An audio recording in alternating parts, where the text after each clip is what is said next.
Dan alif lam ra Ar-Rahim, dia ada dua nama Allah. Itu artinya ulama mengatakan alif lam ra itu adalah Ar-Raziq.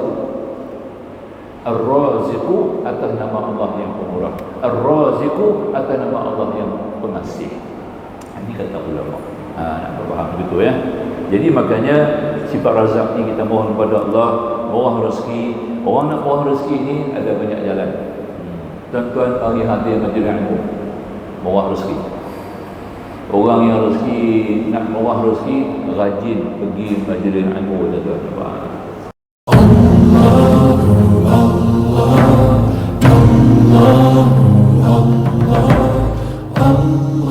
Bismillahirrahmanirrahim. Alhamdulillah wahdahu la syarika lah, lahul mulk wa lahul hamd, yuhyi wa yumiit, biyadihil khair wa ilahil masir, wa huwa ala kulli syai'in qadir. Nahmaduhu wa nashkuruhu wa nasta'inuhu wa nastaghfiruhu wa nastahdihi wa natubu ilayhi. Wassalatu wassalamu ala rasulih nabiyil karim sayyidina wa habibina Muhammadin al-amin wa ala alihi wa ashabihi wa man da'a bi da'watihi ila yaumiddin. Amma ba'du. Subhanaka la ilma lana illa ma 'allamtana innaka antal alimul hakim. Rabbana aftah bainana wa baina qaumina bil haqq wa anta khairul fatihin. A'udzu billahi biwajhil karim sultanil qadim minasyaitonir rajim. Rabbi shrah li sadri wa yassir li amri wahlul 'uqdatam min lisani yafqahu qawli. Ma'asyiral qudar, hadirin hadirat yang dirahmati Allah Subhanahu wa taala, kita sambung lagi insya-Allah pada menyebut tentang Asmaul Husna, nama-nama Allah, masuk kepada nama yang ke-15, Al-Ghaffar. Salah satu nama Allah yang 99, Al-Ghaffar, artinya yang maha pengampun. Yang maha pengampun, sesungguhnya Allah itu sangat-sangat mengampunkan dosa dan kesalahan hambanya bila diminta keampunan, kecuali dosa bersyirik dengan Allah. Itu artinya sifat Ghaffar. Kita jumpa juga kalimah Ghafur. Kata dasar asal kalimah Ghaffar itu adalah Al-Ghafri. Al-Ghafri yang berarti tutup. Tutup maknanya tutup ataupun tudung. Tudung makna asal kalimah Ghaffar adalah Al-Ghafri, alif lam ghain fa ra. Maksud di sini ialah yang menutup dosa-dosa si hamba. Jadi tutup itu adalah Allah menutup dosa-dosa hambanya dan mengampuni hamba-hambanya semata-mata kerana rahmat Allah, mengatasi murka Allah.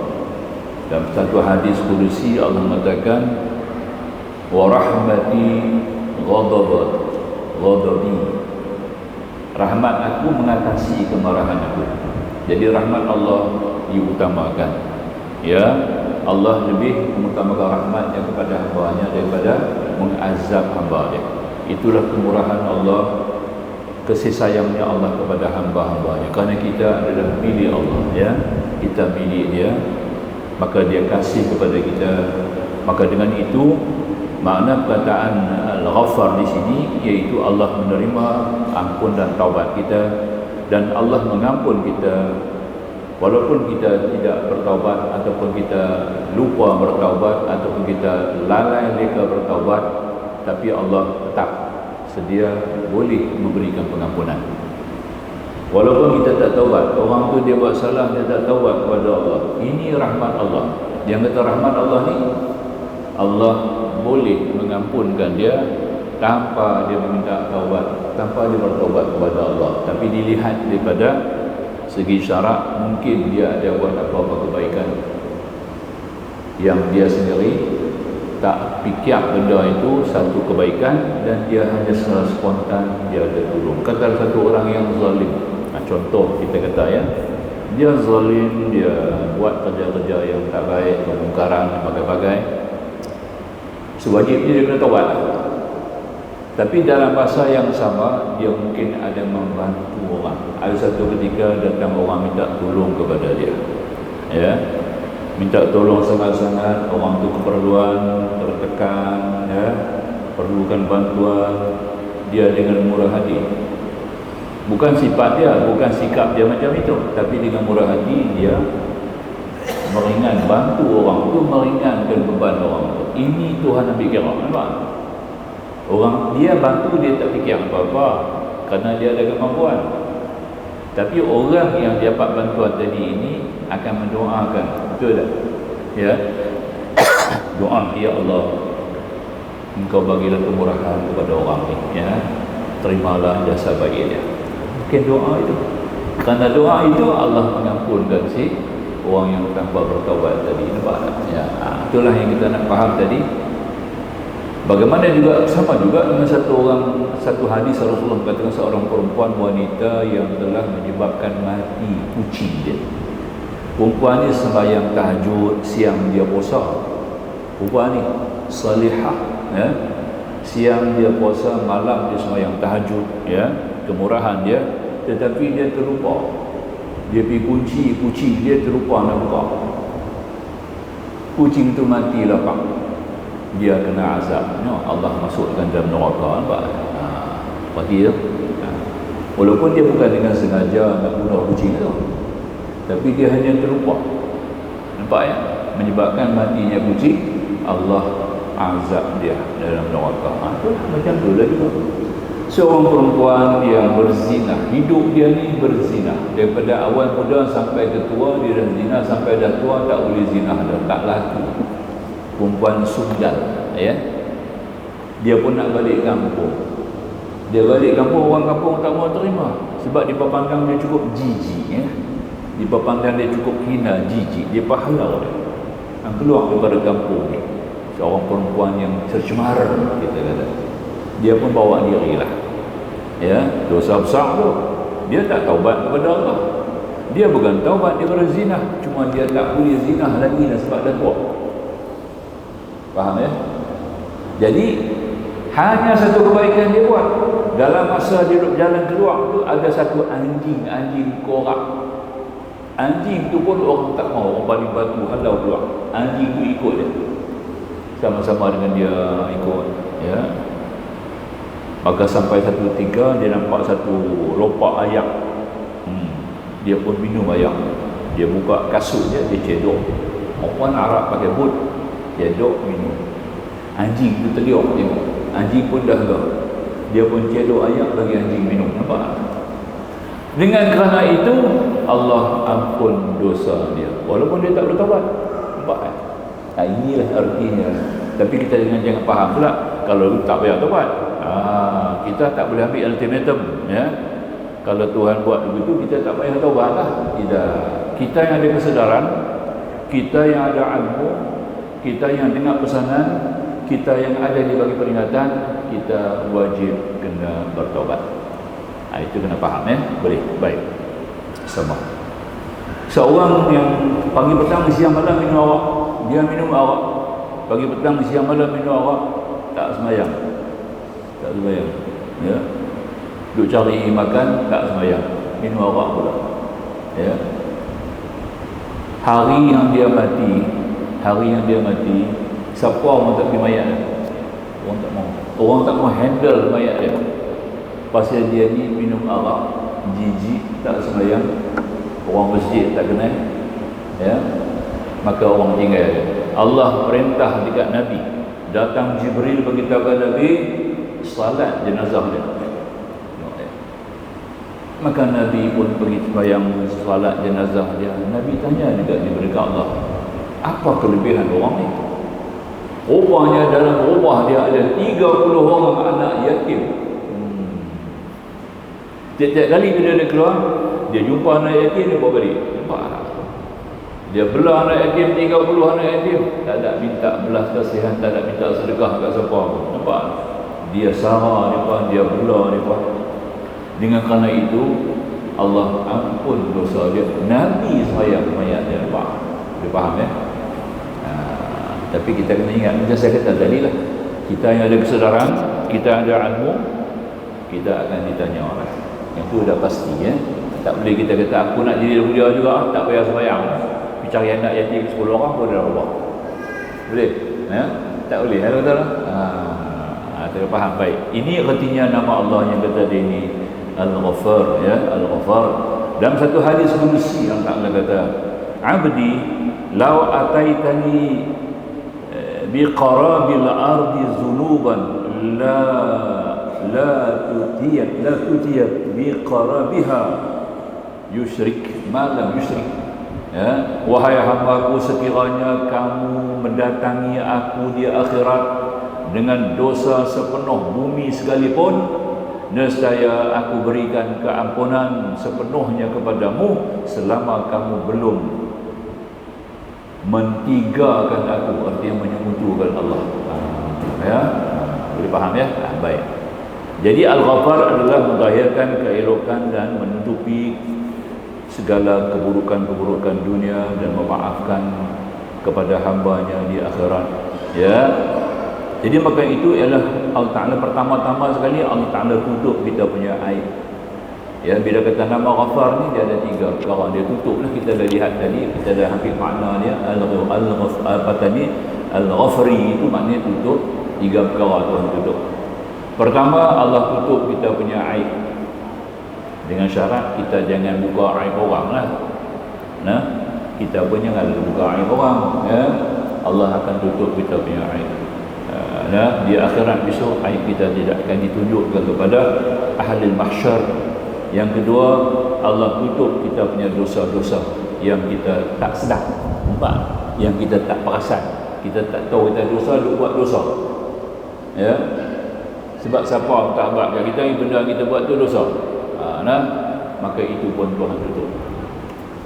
Yang ketiga, dosa-dosa besar. Macam mana sekalipun dosa besar, jangan sekutu Allah sudah. Jangan sekutu kepada Allah, maka Allah boleh mengampunkan dosa yang besar. Inilah peranan sifat Allah yang namanya Al-Ghafar. Boleh faham ya? Kita kena buka yang itu baru tuan faham. Kita minta lah. Nabi nama Ghafar ni cuba jamak juga dengan Al-Ghafur. Al-Ghafur ni punya wazan yang sama. Ghafur ni Allah bagi juga dekat Nabi kita. Nabi kita nama Ghafur ya. Rahim nama Nabi kita. Lihat dalam surah 128 surah Taubah ya. Laqad ja'akum rasulun min anfusikum azizun 'alaihi ma 'anittum harisun 'alaikum bil mu'minina raufur rahim. Nampak tak? Itu masuk dalam arti Ghafur. Jadi Allah memberikan 2 nama ni kepada Nabi. Raufun, Rahimun. Nama Allah bagi kat Nabi. Sebab Nabi pun begitu juga. Ya, Nabi tidak pernah marah orang, dendam orang, tak bagi maaf, tidak. Ya, Nabi walaupun pada mula ketika Rasulullah berdakwah di Makkah, ramai pengikut-pengikut Islam yang mengikut Nabi, yang beriman kepada Rasul diazab, sengsara. Ramai antara mereka yang dah mati kena azab, tapi Nabi tak dendam. Bila Nabi sudah hijrah ke Madinah pada tahun yang ke-10, Nabi masuk balik Mekah, nak buka kota Mekah. Jadi orang-orang musyrik yang ada di sekeliling di Mekah sendiri kumpul ramai-ramai dalam keadaan yang takut. Pasal apa? Nanti Muhammad ambil tindakan kat kita. Sebab kita pernah zalim orang Islam. Hari inilah masa dia akan ambil balas. Tapi Nabi tak fikir macam tu. Nabi tunggang dia punya unta Ghafar. Nama unta tu, nama dia unta tu unta Ghifar. Nama unta tu Ghifar. Nama pun Ghifar. Nabi tawaf pelan-pelan. Dia pada penuh keliling tengok Nabi. Apa ni Nabi ni? Muhammad tak buat apa kat kita. Terus dia berkata, demi ibu dan bapa kami ya Muhammad, bagaimana keadaan kami hari ini? Apakah tindakan kamu kepada kami? Baru Nabi angkat kepala. Dia boleh tengok, ya. Antumut tulaqa, Nabi kata, hampa semua merdeka hari ni, tak ada apa. Tu dia. Ya. Allahu Akbar, Allahu Akbar, Allahu Akbar, dia takbir. Itulah Nabi kita. Ya. Tak ada dendam, tak ada tahu dendam langsung nak balas. Ya. Walaupun ada kesempatan boleh balas. Ya. Dulu Iran pada Khomeini ambil alih daripada Shah Pahlavi, Presiden Iran dulu kan, Shah Pahlavi. Ya. Khomeini ambil alih 600 orang kena bunuh, kena tembak. Dia balas dendam balik. Masa di lah pembesar-pembesar yang berkompromi, ya, yang bersekongkol dengan Presiden Shah Pahlavi telah mengambil tindak balas, telah melakukan kezaliman, ya, termasuk diri dia sendiri dibuang di Paris, buang negeri. Maka bila dia dah ambil alih, dia bertanya kepada dia apa nak buat, dia kata yang mana salah kita hukum lah. Tangkap tadi habis. Dia kata 600 orang pembesar termasuk ketua-ketua, kepala-kepala tentera apa semua, ya, tembak. Itu mana balas dendam. Nabi tak buat begitu, ya. Inilah kelebihan Islam, tuan-tuan. Allah Ta'ala mengajar kita kerana rahmat Allah mengatasi dia punya kemurkaan. Hamba tu macam mana pun Allah kata tadi, walaupun dia punya dosa sebanyak sepenuh bumi, Allah sedia memaafkan. Innallaha qul ya ibadiyalladzina asrafu ala anfusihim la taqnatu min rahmatillah innallaha yaghfiru dzunuba jami'a. Katakan kepada hamba-hambaku yang melampau batas, jangan putus asa. Jangan putus asa daripada rahmat aku. Sesungguhnya aku, kata Allah, sedia mengampunkan dosa semua, jami'a. Kita kena mengikut sifat Allah dan sifat Nabi. Inilah dia nama Ghafar, ya, kita baca. Baik, yang ketiga, yang ke-16, Al-Qahhar. Ini berat sikit. Nama ni berat. Al-Qahhar. Nama Allah Al-Qahhar, yang Maha Perkasa. Dialah yang menguasai di atas semua makhluknya dan ia boleh lakukan sesuatu mengikut kehendaknya yang mutlak. Itu dia. Allah boleh buat apa saja. Qahar itu sifatnya, ya. Nama Qahar ini ada dalam kalimah Allah. La ilaha illa Allah. Dalam Allah, salah satu nama Allah dalamnya adalah Al-Qahhar. Kita mula kata kahar. Kalau kita kata dia ni cukup kahar, kira hebat, rapuh hitam kuat. Itu bahasa kita faham, ya. Maknanya kahar ni terlalu perkasa, hebat, ya. Al-Qahhar yang penuh kekuasaan dalam perkara-perkara tadbirannya, seperti firman Allah, wa huwal qahiru fawqa ibadihi, dan dialah yang maha perkasa di atas hambanya, yang tiadalah yang mawujud ada ini melainkan di bawah kekuasaannya. Apa-apa yang wujud makhluk alam langit bumi semuanya di bawah kekuasaan dia. Itu artinya Qahhar, ya. Kata Imam Ghazali, Qahhar ni adalah nama telunjuk jari. Qahhar ni salah satu pada makna dia adalah telunjuk jari. Sebab tu orang kalau nak tunjuk orang qahar, tunjuk dengan jari, ya. Hang ni takat satu jari, hang punya hebat dapat bagi aku satu jari. Wah, itu artinya Qahhar. Nama jari ini, ibu jari ini, telunjuk jari, nama bahasa Arab dipanggil Qahrun. Qahrun. Telunjuk jari. Tuan, hebatnya. Itulah, maka tu nama Allah seolah-olah berada di ujung jari. Sekarang pun memang kita kahar, kita pakai ujung jari, kan, komputer, ya. Just one button, tekan, nuklear dihantar habis. Satu dunia boleh hancur dia. Just one finger, dia. Inilah kahar, nampak, semua di ujung jari. Wallahu a'lam. Kita nak kena faham macam itulah. Jadi makanya kata tadi, beruntunglah kita mengetahui bahawa Allah itu bersifat dengan qahar sebagai sifat mana-mana keperkasaan yang mengatasi seteru-seterunya lalu ditewasnya mereka dengan kematian kehinaan. Sebab orang Islam jangan takut kepada orang-orang kafir.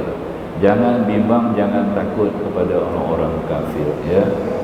Nabi SAW zaman ketika Rasulullah mula-mula menyeru Islam, ketika Rasulullah sudah ada di Madinah, lepas 13 tahun Nabi pergi Madinah, 13 tahun di Mekah, Nabi 10 tahun di Madinah. Ketika sampai di Madinah itu Rasulullah sudah ada perancangan. Apabila sudah ada seluruh penduduk Madinah itu sudah beragama Islam, mengikut Nabi 100% Islam, maka mulalah Rasulullah mengembangkan agama, bukan mengembangkan jajahan, mengembangkan agama Islam, dakwah.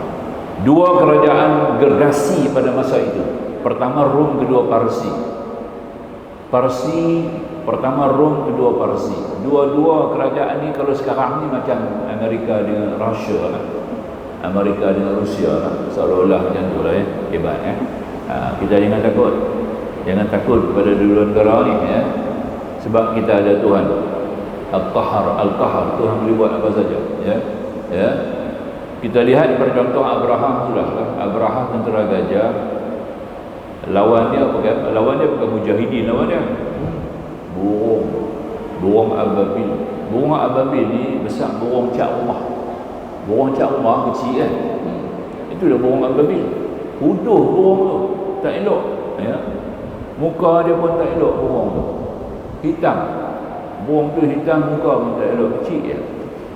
Dia duduk di gunung-gunung, ya. Di gunung-gunung dia duduk. Yang rajin bagi makan Abdul Muttalib. Abdul Muttalib ni tiap pagi petang dia tabur gandum. Dia turun daripada gunung mai makan, nampak. Jadi maknanya burung-burung itu sangat kenal ke Abdul Muttalib lah, ya.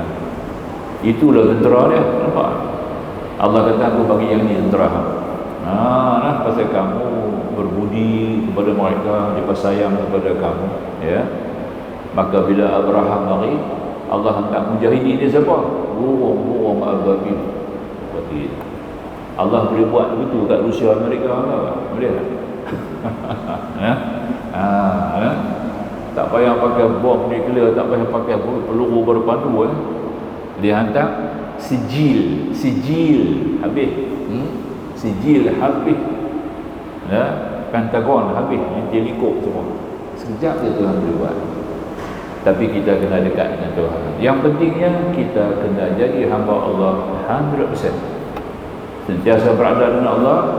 3 perkara kita kena penting betul. 3 perkara ni umat Islam kena dengan Allah. Dengan Allah 3 perkara ni tuan. Yang pertama, kita kena laksanakan hukum-hukum Allah seperti yang diturunkan dalam Al-Quran dan Sunnah Nabi. Pertama umat Islam, negeri Islam, negara Islam, tuan-tuan, faham? Kena melaksanakan hukum-hukum Allah yang diturunkan dalam Al-Quran dan Sunnah Nabi. Itu nombor 1 syarat dia. Allah tolong kita. Intan surullah yang ni lah, kamu tolong Allah, maknanya kamu tegakkan hukum daulah. Yang kedua, kamu hanya bersandar, bergantung, bertawakal kepada Allah. Jangan tawakal kepada lain. Kita kadang-kadang tengok alat-alat kelengkapan kita, alat kelengkapan perang kita begitu canggih, kita sudah jadi ta'assub. Kita dah jadi ta'ajub, ya? Kita punya kekuatan kuat, tak ada siapa boleh kalah kita. Kacau lah. Kekuatan semua bagi daripada Allah. Nampak tak? Ya? Minyak yang nak bawa kereta tank, minyak yang nak bawa jet terbang, ya? Minyak tu siapa punya? Kuasa tu main daripada mana? Kuasa minyak tu Allah. Ya, Allah boleh jadikan minyak tu macam minyak sejuk, tak ada berfungsi. Boleh tak? Kita kena pegang betul. Maka jangan ada kita takut langsung, ya. Ini yang salah. Jadi pendek kata, kalau kita tidak faham, maka ini kita minta kepada Allah dalam sembahyang selalu, iyyaka na'budu wa iyyaka nasta'in. Yang itulah ayat dia. Tauhid qasdi wal iradah, nama dia. Tu ayat tu. Hanya kamu qasad Allah dan kamu minta tolong hanya kepada Allah, tidak kepada lain. Kamu tuju kepada Allah, kamu bergantung kepada Allah, kamu berharap kepada Allah, kamu berkait keyakinan dengan Allah, kamu bergantung pada kekuatan Allah, dan kamu hanya minta tolong dan berperang apa juga dengan Allah. Itu artinya iyyaka na'budu wa iyyaka nasta'in. Senjata Tuhan bagi kita umat Islam 17 kali sehari paling minimum kita baca. Betul tak? 17 rakaat, 17 kali Fatihah, 17 kali kita minta kepada Allah. Bila kita tidak ada yang tu, tidak bergantung sungguh, kita tidak implementkan ayat yang kita baca tadi, dia punya tadabbur tu, macam mana kita dapat pertolongan Allah? Kita pakai kekuatan kita sendiri, kita akan kalah. Kalau pakai kekuatan kita sendiri, kita akan kalah. Nampak tak? Berbanding dengan negara-negara gergasi yang buat. Jadi Nabi SAW ketika sudah sampai hijrah ke Madinah dan semuanya sudah solid, iman, tauhid mereka 100% tulen. Ni umat Islam ketika itu berada di Madinah ni, sebab itu dipanggil Madinah. Negara itu dipanggil Madinah. Antara tamadunnya manusia itu dia bertauhidkan Allah. Ada tauhid umat itu tamadun, tak ada tauhid umat itu jahiliyah. Itu ya faham dia. Kita baca tamadun cara lain dia. Kita baca tamadun cara keduniaan. Ada kemajuan-kemajuan keduniaan, kita kata negara itu tamadun dia. Tamadun dalam Islam bukan. Tamadun itu peribadi kita sendiri, masyarakat madani. Kita ni masyarakat madani rabbani. Kita kena jadi masyarakat madani, masyarakat rabbani. Ya, baru kita dilayak dipanggil sebagai masyarakat yang bertamadun. Tamadun kita sudah kenal Allah dulu dan kita bergantung hanya kepada kekuatan Allah. Itu tamadun, bukan kebendaan. Maka tu Rasulullah berani siap tentera, hantar wakil di Parsi, hantar satu wakil daripada dai mubalik, lantik mubalik itu pergi dakwah kepada Parsi. Tak ada takut dia. Nampak? Dia pilih 5 orang. 5 orang dia pilih. Nampak? Maka dia pun masuk. Kaisar Parsi marah. Nampak? Dia kata orang Mesir aku ni, orang ni orang tak kenal. Duduk di padang pasir Muhammad. Duduk di padang pasir, tak ada apa-apa pun kebendaan, kekayaan, kehebatan. Dia berani Mesir aku cuba. Nampak tak? Dia tangkap tu. Dia tangkap orang da'i tu di Parapui. Da'i dia bertangkap hidup-hidup di Parapui. Tu mau balik Rasulullah. Maka tu Rasulullah istihad perang. Kita kena perang. Nampak? Pasal dia tidak terima dengan baik. Kita hantar mau balik kita, dia tidak terima dengan baik. Kalau tak mau beriman pun, janganlah kita buat zalim. Ni dah tak beriman, zalim pula, dibunuh pula. Mubalik itu dengan rebuih hidup-hidup. Maka Rasulullah nak tentera Islam. Parsi masa tu tentera ada lebih kurang 300,000. Lawan tentera Islam berapa? Tentera Islam lawan 3,000 tentera Islam. Masya Allah. Menang.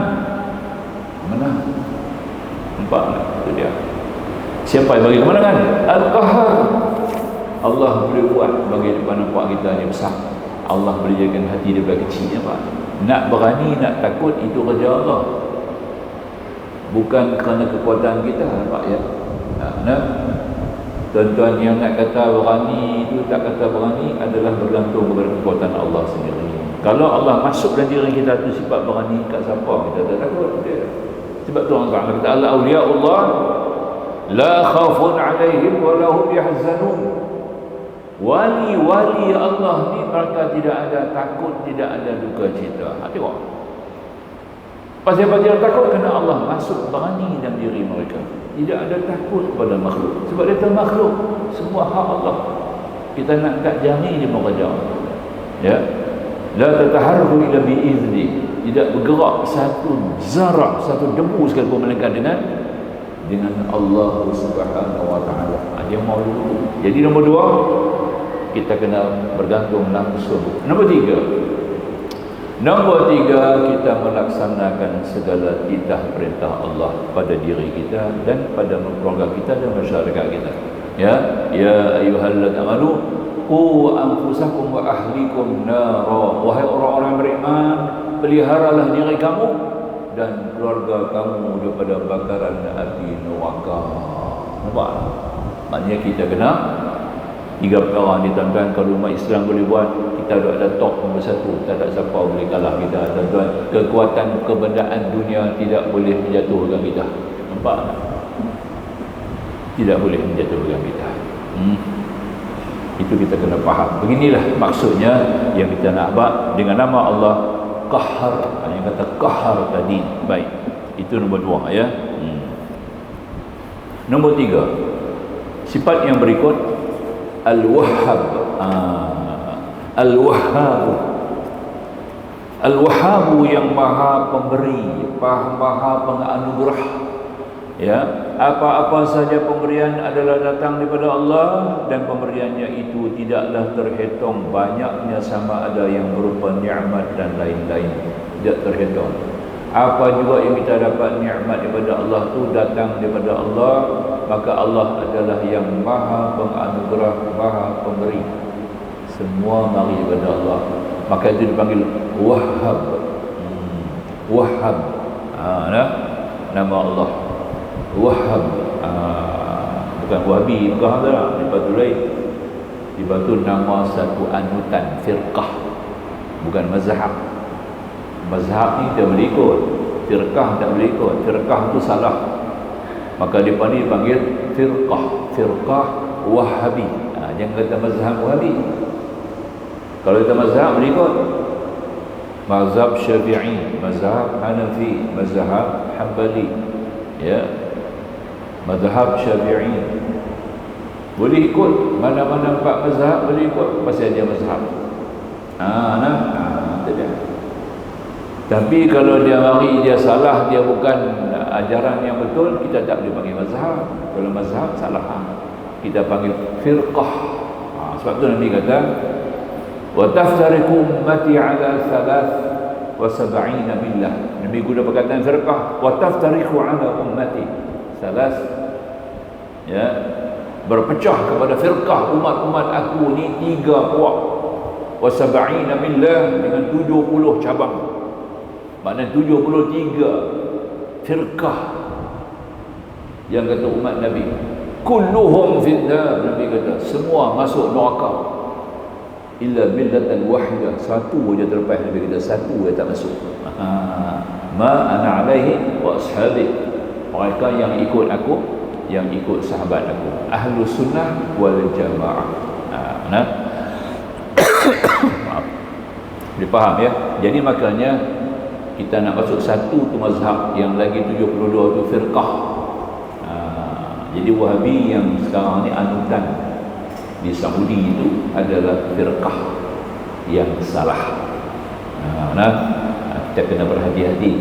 Nama aja Wahabi mengambil nama dia punya pengasas firqah itu Muhammad bin Abdul Wahhab.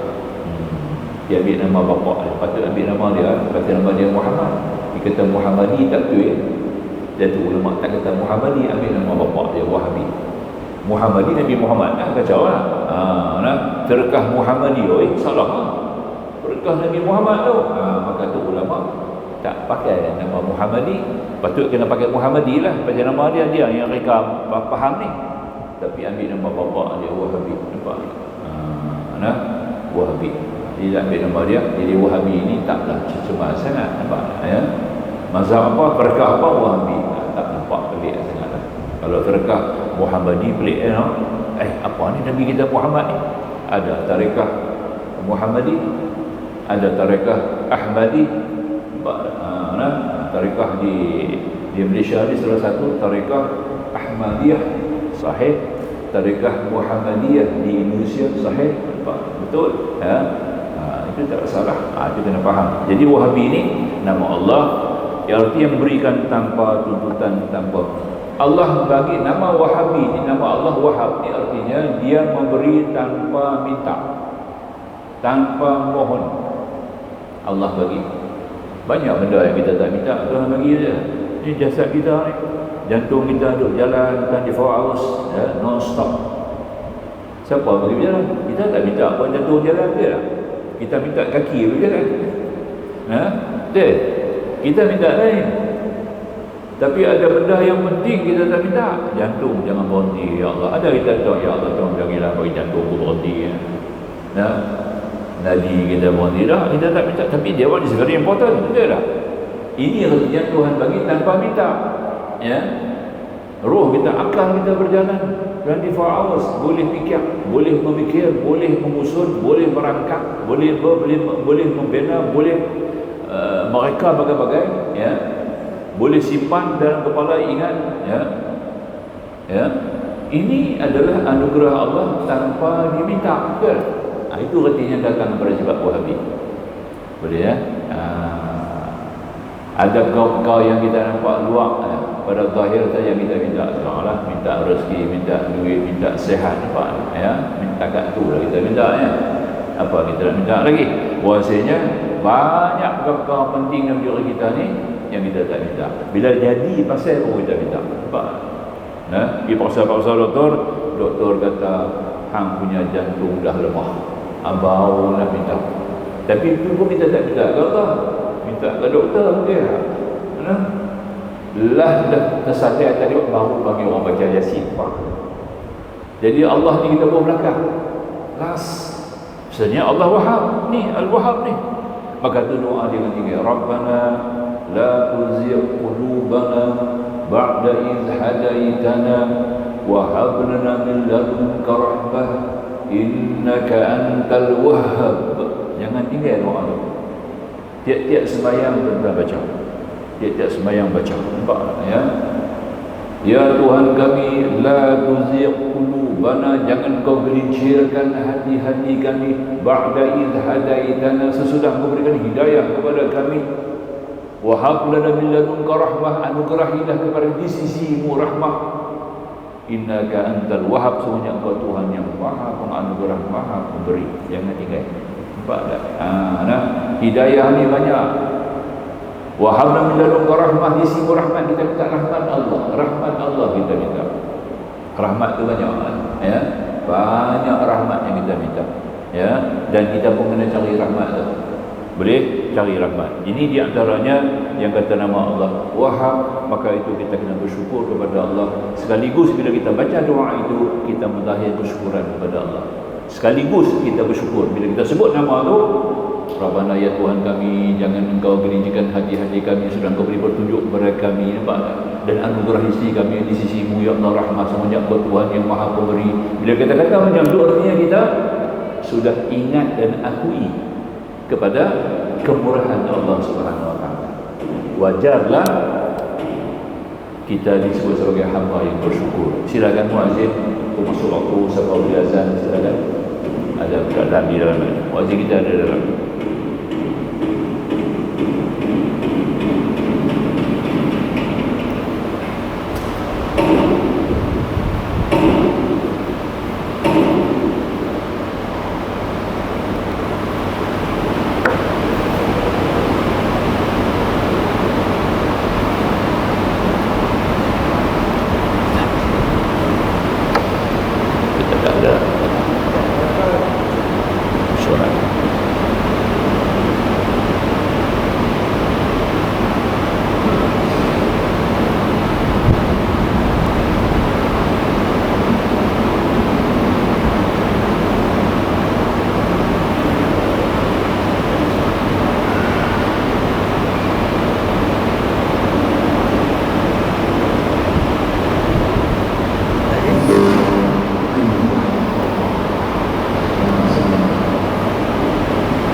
Allahu Akbar.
أشهد أن محمد رسول الله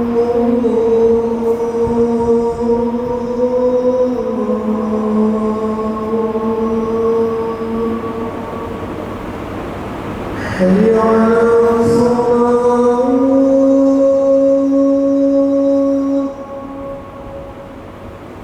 حي على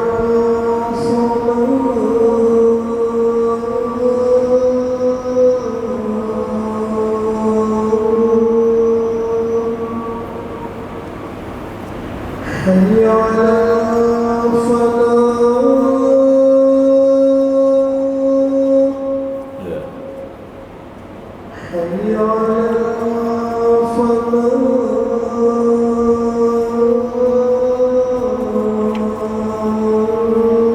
لا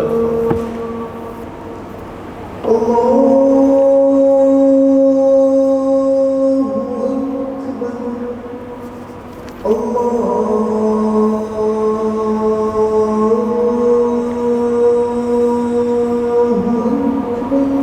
Allah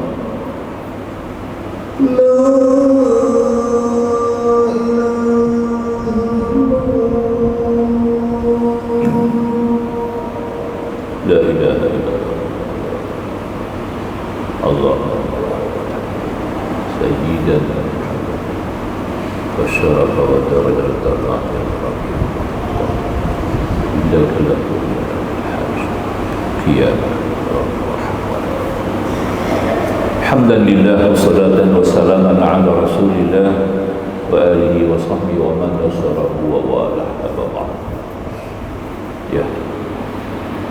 Kemudian kita berpindah kepada sifat yang nama Allah yang ke-18, Ar-Razzaq. Ar-Razzaq, Ar-Razzaq, yang Maha Pemberi rezeki. Segala rezeki yang diperolehi oleh manusia dan lain-lainnya adalah datang daripada Allah, dan dialah jua yang menjadikan sebab-sebab atau punca yang beroleh rezeki itu sendiri.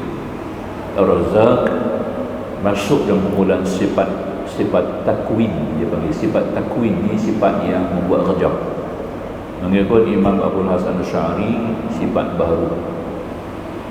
Ya, dia ni barwada, bukan sifat yang subutiyah, bukan sifat yang sabit kepada zat Allah. Sifat itu diadakan oleh Allah kerana memberikan kemurahan kepada hamba-hamba, semata-mata kerana kita ada Allah adakan namanya dengan Ar-Razzaq. Ya, macam kita kementerian lah, ya? Ada satu keperluan ditubuh satu kementerian untuk satu keperluan. Bila ada satu keperluan ditubuh satu jabatan, ya. Kita tengok parit-parit ayam di mana nak buat parit, nak ada peparitan supaya tidak banjir, tubuh jabatan peparitan. Itu contohnya. Di peparitan itu jabatan baru, dia boleh padam, jabatan tu boleh buang. Kalau ketiga dah tak perlu, boleh tutup. Ya, macam tu lah. Macam saya dulu di pelabuhan, mula-mula dulu kita perlu bekerja. Setiap bila ada kapal nak angkat kargo, nak angkat barang, kena pakai dekat kurang-kurang pun 18 pekerja, satu shift untuk satu hash. Nampak ya? Hari ini dia pakai apa? Semua pakai kren jentera, tak pakai ada kerja, pakai kontainer, tak payah pakai bekerja, tak perlu pakai manpower lagi. Semua pakai enjin, ya, jentera buat kerja. So tak perlu pakai pekerja. Maka tu jabatan dia tutup. Saya punya jabatan kan tutup jabatan. Ya, di mana hantar saya pergi jabatan custom. Tidak sini custom. Waktu lah saya pergi jabatan custom, sana ada kosong. Lepas kita pegawai nak duduk jabatan tu. Jadi saya tak mahu. Kita pencen lagi 2 tahun nak pencen, berhenti lah. Berhenti pencen, full time ustaz nak pencen tak. Nampak ya? Itu contoh dulu lah. Jadi sifat razak ni, bila dunia dah kiamat ada razak kan? Tak payah razak ni, dunia dia kiamat, nampak dah. Tapi di akhirat Allah bagi pula ya, sifat raham, sifat rahim dia. Di akhirat pakai rahim, tak pakai razak. Nampak? Di dunia pakai razak, di akhirat tidak ada razak lagi pada Allah. Maka itu Imam Abu Hasan Asy'ari mengatakan sifat Ar-Razzaq itu sifat yang baru. Ya, Imam Abdul Mansur Al-Maturidi kata sifat itu sifat yang qadim. Jadi Razzaq ni antara nama-nama sifat Allah yang bekerja, memberi rezeki kepada hamba-hamba dia dan memberi jalan-jalan bagaimana nak mencapai rezeki, nak dapat rezeki, punca-punca rezeki. Ya, boleh jadi rezeki dengan cara yang baik, cara yang jahat, cara yang buruk, macam-macam dapat rezeki. Ya, dia ada. Tu satu orang dia jatuh, nampak tak? Kita orang nak dapat rezeki, dia orang masuk insurans cover, ya, insurans accident, ya, atas accident kan. Dia pun tak buat accident dia, tapi dia masuk, dia beli premium untuk cover dia punya accident, tapi dia tak buat accident dah. Ya, berapa premium dia beli? 30,000 kena accident 30,000, katalah macam tu. Tapi dia pun tak buat accident, bawa kereta elok, bawa motor elok, ya. Tapi Tuhan nak bagi rezeki dia juga. Dia tak bayar premium 30,000, betul tak? Dia hanya bayar premium pada peringkat awal bulan-bulan kan. Tapi Allah nak bagi dia dapat 30,000 rezeki. Allah nak kena hantar dia cara mana? Accident lah. Cara lain tak boleh. Dia pun accident. Bila accident, masuk hospitalization, ya. Dapat dah 30,000, nampak? Rezeki, dia kata Allah. Dan dapat rezeki, kena patah kaki, patah tangan, ya. Masuk hospital, ya. Hospitalization, tinggal 4 bulan, ya. Dapat 30,000. Siapa bagi 30,000 tu? Allah bagi. Accident siapa bagi? Allah juga. Nampak? Dalam mudarat ada manfaat. Jangan salah faham kan? Dalam manfaat ada mudarat. Itu kita nak faham ni. Jadi ini adalah di antara sifat Razzaq. Jadi Razzaq ni ada nama yang paling penting. Dia ada dalam alif lam ra, dalam bismillah kan. Ba sin mim alif lam ha, alif lam ra ha mim nun, alif lam ra ha ya mim, kan? Dia ada alif lam ra. Ar-Rahman dan alif lam ra. Ar-Rahim, dia ada dua nama Allah. Itu artinya ulama mengatakan alif lam ra itu adalah Ar-Raziq. Ar-Raziqu atas nama Allah yang pemurah. Ar-Raziqu atas nama Allah yang pengasih. Ini kata ulama. Nak faham begitu ya. Jadi makanya sifat Razzaq ni kita mohon kepada Allah, mohon rezeki. Orang nak mohon rezeki ni ada banyak jalan.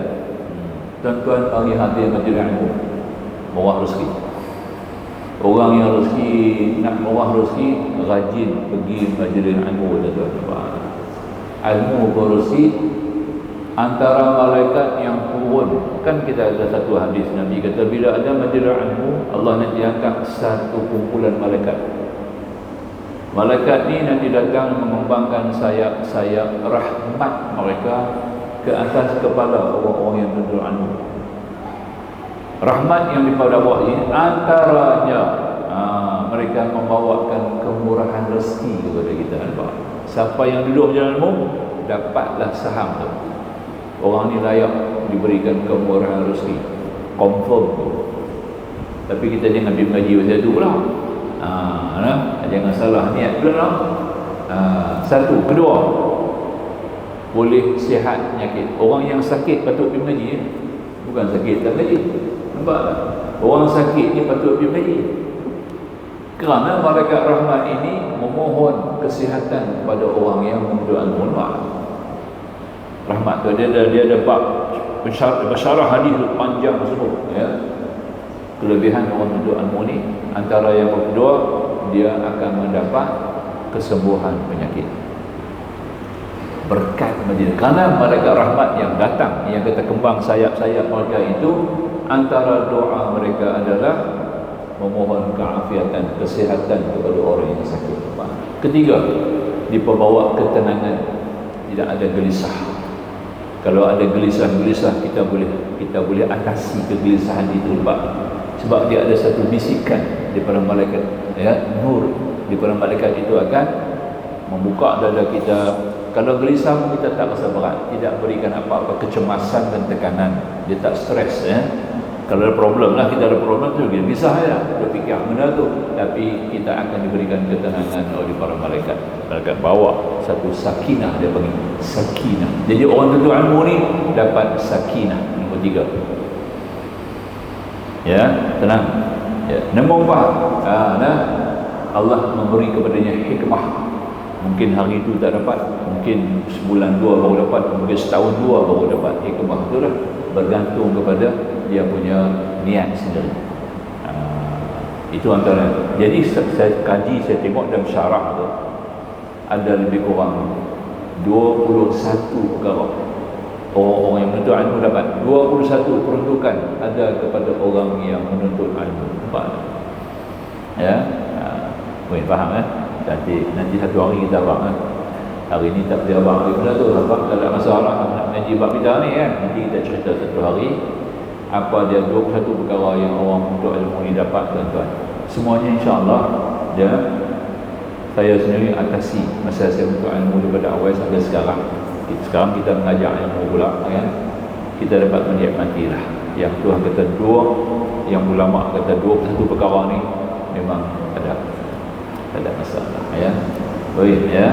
Itu kita ambil faham. Jadi makanya nama razak ni adalah mana paling penting kita harus. Yang kedua, orang yang sentiasa bermurah hati kan, kepada orang-orang miskin, kepada orang-orang yang tertekan, orang susah. Kita lazim bermurah hati, dia akan dapat rezeki yang mewah. Ketiga, anak yang sangat-sangat mentaati ibu bapa. Kita muliakan ibu bapa kita, nampak ya? Muliakan bapa kita dan kita akan dapat murah rezeki. Yang keempat, kita menghubungkan silaturahim. Jangan putus hubungan silaturahim. Jaga hubungan adik-beradik kita, murah rezeki. Lihat. Ya. Yang kelima, meraih memuliakan orang-orang tua, yang lebih tua daripada kita. Lihat. Ya. Murah rezeki kita. Nak buat lagi ya. Sayyidina Ali dia nak pergi sembahyang subuh. Satu waktu nak pergi sembahyang subuh. Ya. Tiba-tiba ada orang tua di mana. Orang tua tu berjalan very slow. Dia tak mau overtake orang tua. Nampak tak? Dia ikut belakang. Ikut belakang tu bukan pasal nak hormat saja. Ikut orang tua tu jatuh ke, aku boleh tolong angkat. Nampak tak? Tengok dia pergi orang. Orang tua ni tak larat. Madinah bukan macam kita. Bukit bukan jurang lurah ya. Jalan tak rata nak pergi masjid Nabi tu. Dalam gelap bukan ada lampu. Nampak ya.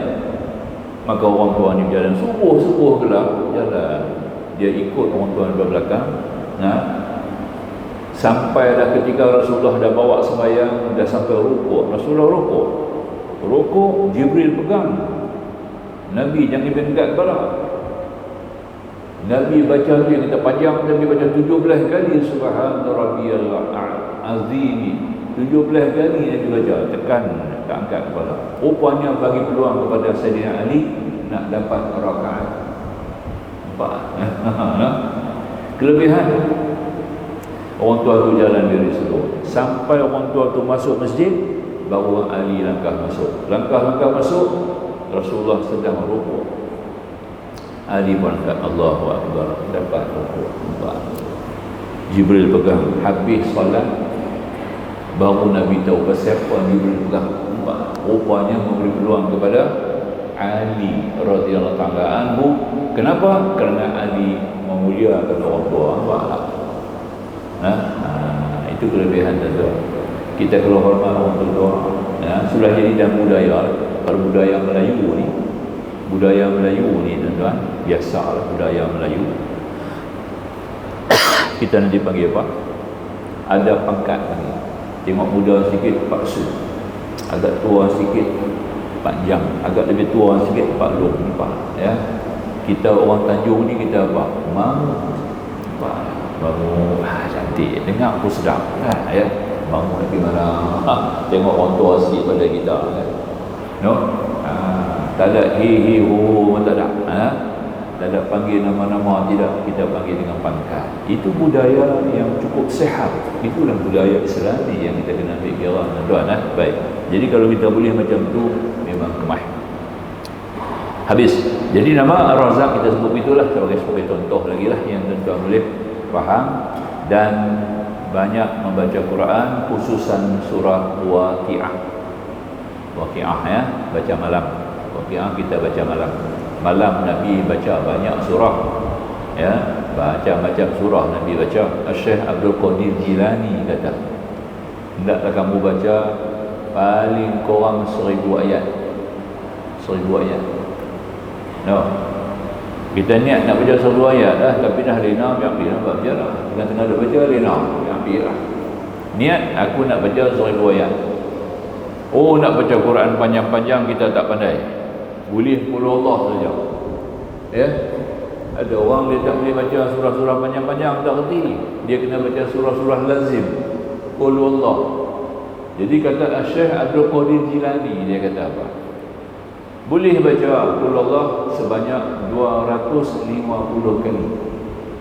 Nampak tak? Equivalent tu 1000 ayat. Nampak tak? Boleh. Tak boleh baca Quran.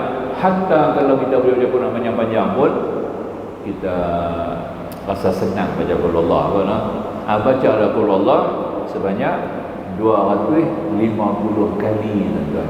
Sama dengan 1000 ayat. Tu nah. Boleh lah. Sambil kita nak lena tu baca qul Allah. Biar bila lena, nampak gimana? Kadang-kadang 10 kali lena, kadang-kadang 3 kali lena, nampak tak? Biar lah. Niat kita dapat. Aku nak baca 1000 ayat, dapat pahala. Nampak tak? Boleh tak? Kita niat tadi dah dapat pahala. Lebih. Ya. Sambil nak lena-lena tu, setelah kita zikir-zikir nama Allah apa semua, mengucap-ucap semua, niat aku nak baca Quran, baca qul Allah. Ya. Qul Allahu ahad, dah tinggal qul Allah saja, ahad tak sampai lena. Nampak? Biar lah. Ya, pasal kita dah ada niat. Niatul mu'min khairun min amali. Nabi kita, niat seorang mukmin lebih baik daripada amalan. Dahului dia punya amalan lagi, ya. Itu artinya kita dapat pahala besar. Tu, insya-Allah dekat tu lah kita akan sambung pada nama Allah Al-Fattah, ya, Al-Fattah, insya-Allah. Aqulu qawli hadza astaghfirullahalazim li wa lakum wa akhirul kalam. Wallahu subhanahu wa ta'ala a'lam. Bismillahirrahmanirrahim. Alhamdulillah wassalatu wassalamu ala Rasulillah wa alihi wa sahbihi ajma'in. Subhanaka la ilma lana illa ma 'allamtana innaka antal alimul hakim. Rabbi shrah lana sudurana wa yassir lana umurana. Rabbana atina fid dunya hasanah wa fil akhirati hasanah wa qina adzabannar. Walhamdulillahil alamin. Wassalamu alaikum warahmatullahi wabarakatuh.